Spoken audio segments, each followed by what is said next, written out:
Et j'ai reçu récemment des demandes concernant comment on fait pour rassurer un système. Quand je dis un système, c'est des humains, un groupe d'humains. Que ce soit un collègue, que ce soit un groupe, que ce soit sa famille, qu'est-ce qu'on fait pour rassurer des gens? La première affaire, c'est que rassurer quelqu'un ne consiste pas à éteindre ses émotions à court terme. Ça ne consiste pas en le fait de lui dire que tout va bien aller. Ça ne fonctionne pas, ces stratégies-là, parce que ça diminue l'anxiété ou les émotions négatives à court terme et elles reviennent immédiatement après. Vous, comme personne, comme leader de famille en tant que parent, comme leader d'une organisation, d'un groupe, vous devez prendre sur vous un certain leadership pour créer une nouvelle réalité, c'est-à-dire un plan de match, une façon de fonctionner. Et vous devez rendre ça clair. Si vous définissez des guidelines, des repères, des façons de faire, des choses à penser, des réflexes, et on se met d'accord là-dessus, et vous initiez ça, ça va stabiliser les émotions. C'est-à-dire que les humains ont besoin d'un plan de match tout le temps. Lorsque les humains n'ont pas de plan de match, ils vont toujours travailler à se rassurer. C'est ce qu'on ne veut pas parce que plus on travaille à se rassurer, plus ça amplifie l'anxiété. Et en plus, ça se contamine d'une personne à l'autre. Donc ça, c'est très dangereux. Donc, si on veut garder une atmosphère qui est saine, si on veut garder un groupe qui est fort ensemble, il ne faut pas que chacun puisse renforcer les émotions négatives les uns les autres, particulièrement l'anxiété les uns des autres. Et donc, ça prend une stratégie pour faire face à ça. Voici ce que je vous propose. Peu importe le groupe, famille, groupe de travail, OK, ou avec qui vous voulez travailler et les gens que vous voulez aider, du moins rassurer à moyen et court terme, ça prend une technique. Voici un petit modèle, voici ce que je vous propose pour cela. Première chose, vous devez vous préparer. Vous, comme leader, vous avez le pouvoir de créer une nouvelle réalité dans cette rencontre-là, dans cette conversation-là, dans ce meeting-là, si je peux dire. Ça veut dire que vous devez absolument vous préparer sur qu'est-ce que vous voulez dire exactement. Quel est le but de cette rencontre-là? Et qu'est-ce que vous proposez comme solution, comme façon de faire, comme façon de fonctionner? Donc, une rencontre comme ça ne s'improvise pas. Et c'est au contraire dangereux juste de s'adresser à des gens, puis de réveiller des sujets à haute intensité émotionnelle sans plan d'action. Il faut toujours être prêt d'avance. Donc, voici ce que je propose. C'est une préparation claire sur de quoi vous voulez parler, quelle est votre attente de cette conversation-là et quel est le plan de match que vous allez suivre, que vous allez proposer et dont on va parler évidemment en groupe. Mais il faut sentir que vous leadez. Il faut sentir que vous savez où vous vous en allez. Ce ton-là est extraordinairement important et on va le lire dans vos yeux avant même que vous prononciez quoi que ce soit. Donc, quand vous allez commencer à parler aux gens, les gens vont regarder votre visage et vont déterminer si oui ou non vous savez où vous en allez. Ça va être immédiat. Et si on sent qu'un leader est anxieux, automatiquement, tout le monde va être anxieux. Et on le voit souvent en politique, on le voit actuellement, il y a des meilleurs leaders que d'autres. Il y en a que on peut lire que dans le visage que ce leader-là ne sait pas du tout où il s'en va. Il se travaille juste à se rassurer, dire des phrases floues, tout va bien aller. Alors, c'est la pire chose à faire en leadership, rester flou et ne pas s'occuper de son plan de match. Il faut être prêt. Donc ça, c'est votre responsabilité comme leader familial ou leader point. C'est ce qu'il faut faire. Maintenant, un coup que votre préparation est faite, les conditions de cette rencontre-là sont extrêmement importantes. Première chose, lorsqu'on veut parler d'un sujet qui est anxiogène, on ne parle pas de ça debout ou en mouvement. Ça prend de la stabilité au niveau de la position corporelle. Donc, on s'assoit. S'il y a plusieurs personnes, on s'assoit en rond, on s'assoit autour d'une table, on s'assoit. Et donc, vous devez veiller à ces conditions-là.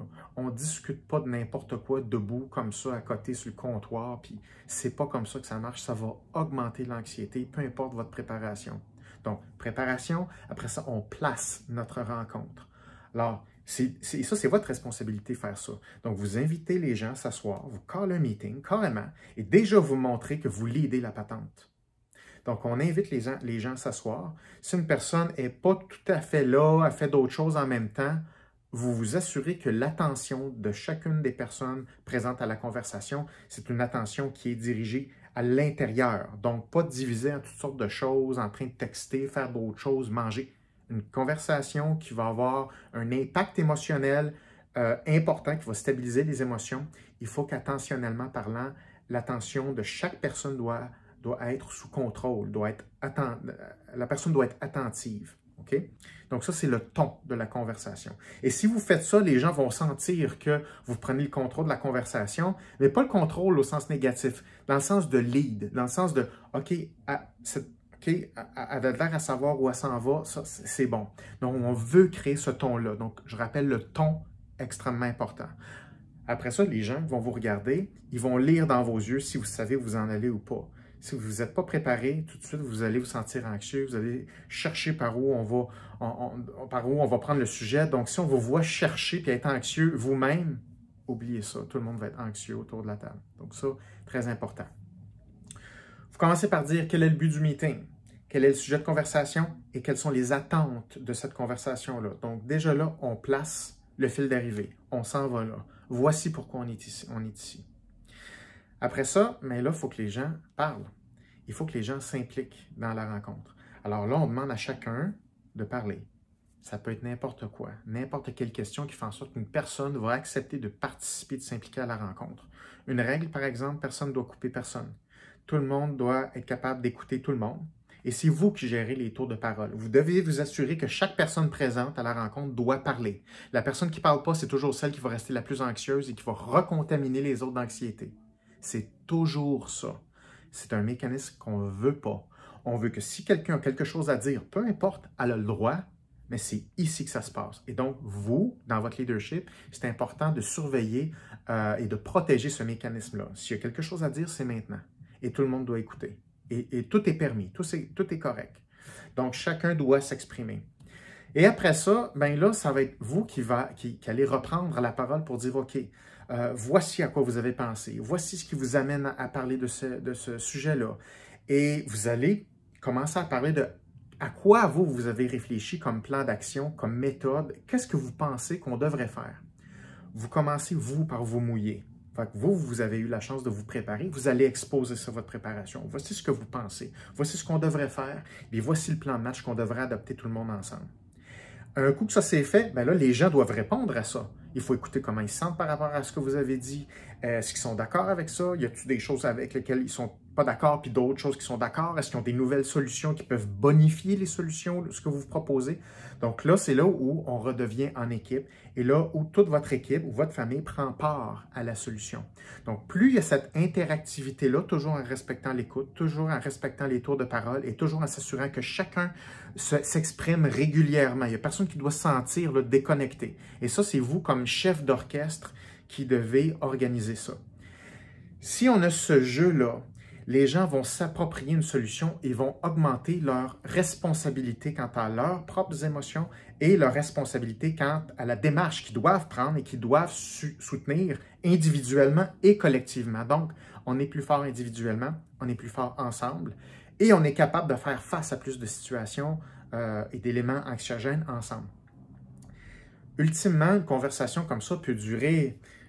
Je vois difficilement comment une conversation comme ça peut durer en bas de 15 minutes.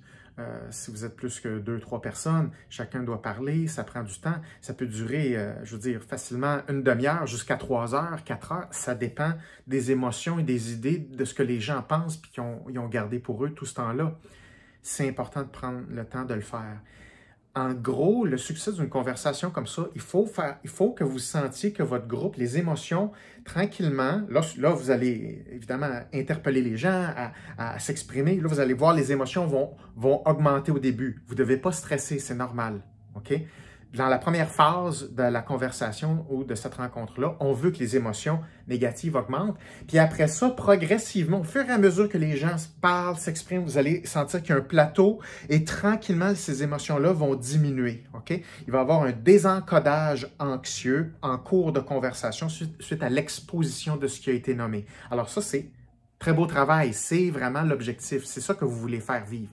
Ce que vous voulez faire, vous voulez faire en sorte que, grâce à vous, les gens adressent la situation ils sont capables de nommer des choses, ils ont un pouvoir là-dessus parce qu'ils sont capables, de s'exprimer, de dire une opinion, d'être entendus, et on est capable ensemble de se commettre et de s'engager vers des solutions et des comportements communs. Et ça, c'est vraiment important. Et si vous, comme leader, vous êtes capable de créer cet impact-là, vous êtes extraordinaire et les gens vont faire « Ah, super! Grâce à cette personne-là, on a un plan de match, ça nous rassure. Et si on a besoin d'avoir une nouvelle discussion, on sait que cette personne-là, vous êtes là. On peut refaire le même processus dans quelques jours, dans quelques semaines. Alors, on a développé une méthode commune pour faire face à la situation et c'est une super belle chose. Et c'est ça que vous allez avoir fait. Pas juste rassurer les émotions pour 24 heures.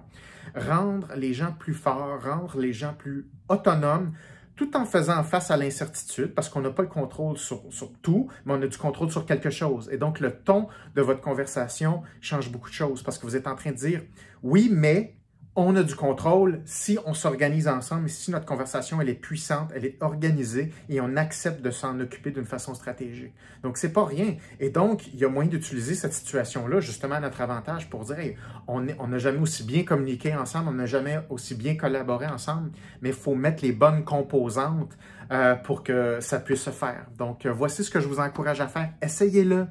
Et c'est pas un processus qui a besoin d'être parfait, mais orienter un processus de communication dans ce sens-là, ça donne du résultat, puis ça donne du résultat autant dans le domaine professionnel que personnel. Alors, je vous souhaite bonne chance, puis bonne communication, puis une étape à la fois, puis je pense que c'est comme ça qu'on va y arriver. Donc, je pense à vous, on lâche pas.